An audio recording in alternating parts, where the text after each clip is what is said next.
And apparently she had, for that was the last O'Brien heard about visiting the old woman. That is, it was the last thing until just after 11 on Christmas morning. He was sitting in his favorite armchair, feeling especially regal in the smoking jacket that Kathy had given him, watching a college football game, when Kathy and Megan came into the room with their coats on. "Going for a walk?" Bill asked, hoping he wouldn't be expected to leave his comfortable spot. "We're going to Mother Fletcher's for dinner," Megan said brightly. "You're not going to Mother Fletcher's, Kathy, and that's that." "Well, then, I suggest you arrest me, Mr. O'Brien." The sunlight through the window caught the flare in Kathy's eyes. "Because that will be the only way you're going to prevent our going." "I brought her a scarf." Megan held a small square package. "What is this all about?" Bill felt his face getting red. "You don't even know this woman. Why do you have to drag Megan all the way to Harlem?"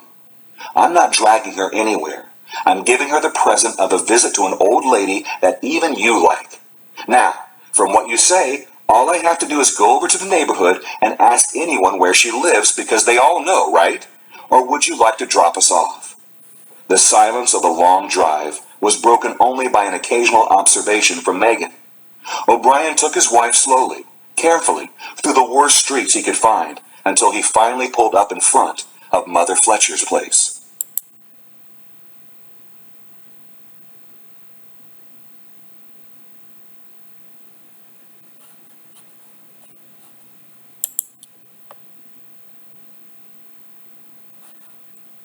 Well, well, well. Mother Fletcher was wearing an ankle-length green dress with a white lace collar. She wore a red and gold pin, shaped like a tree. "I thought I was going to be having Christmas dinner by myself this year." Bill shot a glance in Kathy's direction as they entered the small apartment. The smell of the ham in the oven filled the room. "Mother Fletcher, this is my wife, Kathy.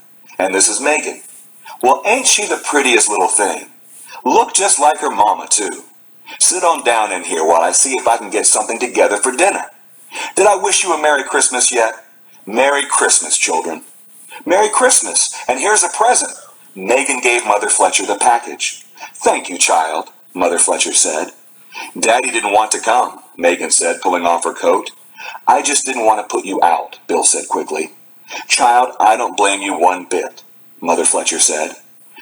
"You working here all week and then coming back on a holiday? But it's good for you to see we have holidays here too.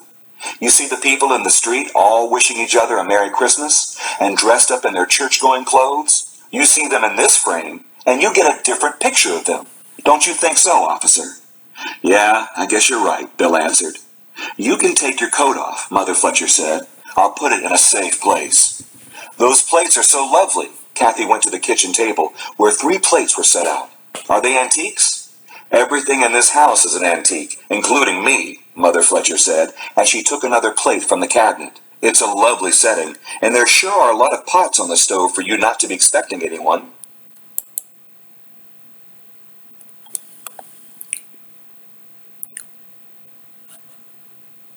"Well, honey, let me tell you something. You don't survive, and that's what I've been doing all these years. You don't survive sitting around expecting folks to act right." She opened the oven door, poked a fork in the ham, and watched the clear juices run down its side, and then closed it. "'Cause the more you expect, the more you get your heart broke up. But you got to be ready when they do act right, because that's what makes the surviving worth surviving. That make any sense to you, honey?"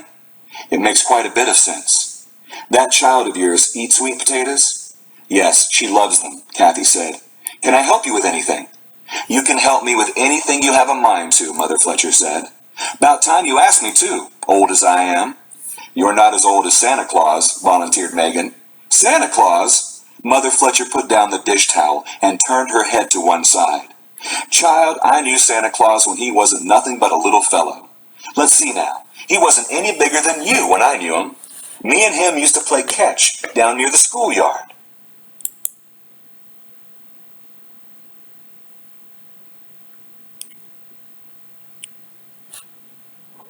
And Mother Fletcher went off into telling stories to Megan about how long she had known Santa Claus, and how she used to have to lend him her handkerchief because his nose was always running. And the Christmas dinner wasn't the best that the O'Briens would ever have, but it was far from being the worst. But then, that's not what this story is about. This story is about how a policeman's young family brought a few hours of happiness to an old woman. Or perhaps it's about how an old woman taught a young family something about sharing.